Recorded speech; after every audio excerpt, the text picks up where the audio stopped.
nafikiri ni muhimu tufahamu kwamba lengo kubwa hasa la hoja hii ni kutaka kuboresha morali za wafanyikazi katika hii Public Service Commission kwa sababu ya ule ugandamizaji ambao uko hasa katika sekta hii.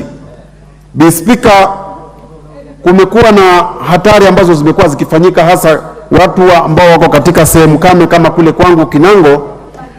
Mtu Bi Speaker, penginepo mwalimu anaenda zake ama anaenda retirement na mwalimu anayemshikilia atapewa nafasi ile na atakaa pale kwa muda wa karibu miaka 6, na unaona kwamba huyu mwalimu anatosha kuchukua hiyo nafasi, lakini kwa sababu ya kutojua ni nani wa kunisaidia inakuwa ni kwamba akae mahali pale miaka 6 na mwisho wake aje aletewe mwalimu mwingine na yeye aendelee tu kuwa yeye anashikilia nafasi ya kuwa naibu wa mwalimu mkuu. Hili ni jambo ambalo linavunja moyo sana, kwa sababu wakati unapofanya kazi inahitajika tajiri awe anaelewa tabu zako na mashaka yako, ili wakati wote awe anatosheka kile unachokifanya, kwa sababu chote ni faida kwa serikali na ni muhimu yeye pia naye ajisikie kwamba yuko kazini na anafurahikia kazi yake. Bi Speaker, tumekuwa na machifu na hasa tumekuwa na wafanyikazi ambao wako katika sehemu kame, na utakuta kwamba kwa mfano kule Kinango walimu tunawapatia hardship allowance, lakini machifu ambao wameajiriwa kule, madisi walioko kule, madio walioko kule hawapati hardship allowance, ama wafanyikazi wengine wote hawapati hardship allowance. Na tukiuliza hii shida inatokana na nini, Bi Speaker, hakuna la mwenye isipokuwa ni kuzungushwa. Na ndio maana mara nyingi mkaguzi wa hesabu huja hapa mwaka nenda miaka rudi akituletea kwamba mtu anaenda retire na baada ya kwenda retire anashikiliwa, lakini mtu yule haondoki katika orodha ya wafanyikazi. Na ndio maana huwa yatakikana yule mwenye kumshikilia akae pale kama miaka 19 ili watu waendelee kupokea pesa za yule ambaye ameenda retire. Na la kustaajabisha zaidi ni kwamba hata wakati mwingine machifu kama wanakwenda kustaafu wanapeana notice ya mapema kwamba muda fulani unaenda likizo ukisubiri retire, lakini hayo yatafanyika na baada ya kumaliza likizo yake na kuanza kustaafu kwake, malipo yake yanachukua karibu miaka 6, miaka 4, hata wengine wanakufa kabla ya kupata pesa zao. Kuwe na utaratibu maalum wa kujua kwamba kama ni mwalimu, kama ni chief ama mfanyikazi yeyote mwingine anapokwenda kustaafu, kuwe na mipango mahususi ya kujua kwamba baada ya miezi 6 ama miezi 3 mtu yule anapata haki yake, maana watu wengi tunawaua sisi. Na ni jambo la kusikitisha, kwa sababu kama hilo tunaweza kukosa kuwa na mipango nalo, na mara kwa mara tunasikia kwamba wizara hii ina wafanyikazi gushi wengi na wote wanalipwa mishahara, lakini aliyefanya kazi kwa kujitolea katika nchi hii anabaki akisubiri malipo yake ya uzeeni na hawezi kupata. Bi Speaker, ni jambo ambalo lingehitaji kuangaliwa kwa ndani, na nimshukuru mheshimiwa aliyeleta hii hoja kwa sababu alijua ni kitu gani ambacho kingehitajika kuangaliwa ili tukapate kuleta ukarabati wa kuleta uwiano katika utaratibu ambao uko hapa katika hii bill. Kwa hayo machache, Bi Speaker, naomba niseme asante sana kwa kunipa nafasi, ili lengo ilikuwa nitoe tu sauti yangu, na Mungu natubariki.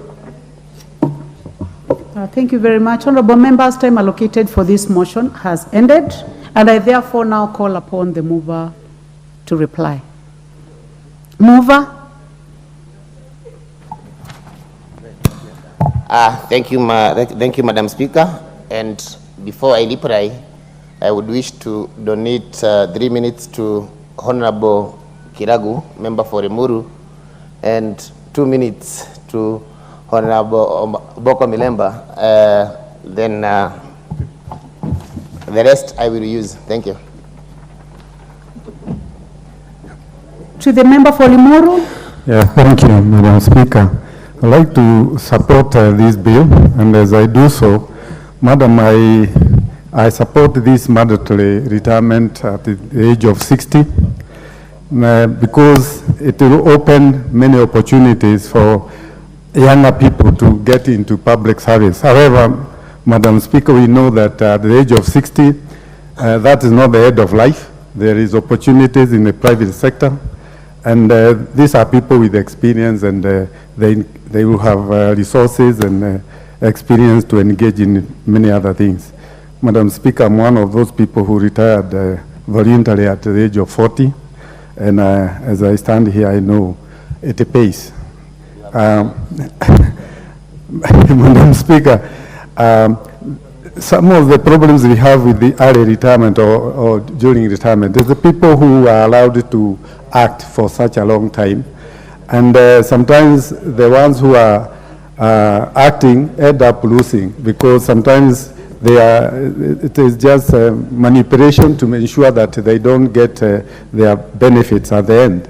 And Madam Speaker, I propose that in fact, as those people who are in service lose benefits, it is important, Madam Speaker, to punish those people who sleep on their job, to make sure that even them they pay for not doing their job. Madam Speaker, I propose when it comes to the committee of the whole House to bring an amendment to ensure that those people who sleep on the job and watch on people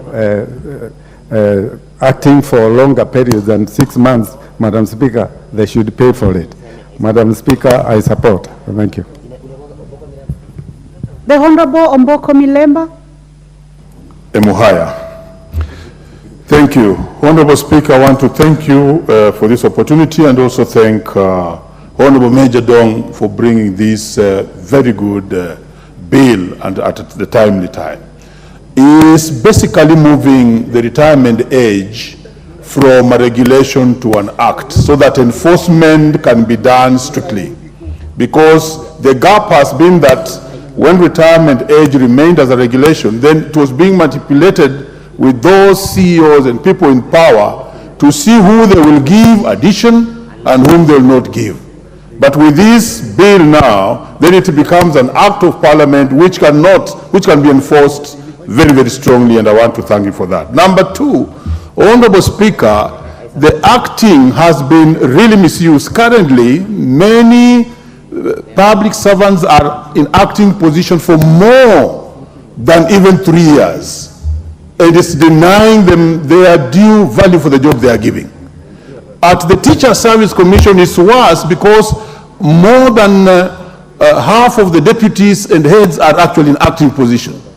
And the worst thing happened, Honorable Speaker, that SRC removed the acting allowance that used to be there for those who are in acting positions. So this then affirms that every worker, including the commission, specifically Teacher Service Commission, if they act for more than 6 months, then they should be paid for the acting or confirmed as permanent. And finally, Honorable Speaker, though not captured clearly, will be the issue of the pensions, which we need to deal with. Currently, many workers, teachers in particular, about 8,000, have left the job, but they have not been paid the pension. And all those forms are lying at the Treasury or the Pensions Department. This is another area we need to fix so that immediately a worker retires, a teacher retires, within a period of less than 3 months, this person should have started getting the pension. Thank you so much, Honorable Speaker, and the mover of the motion.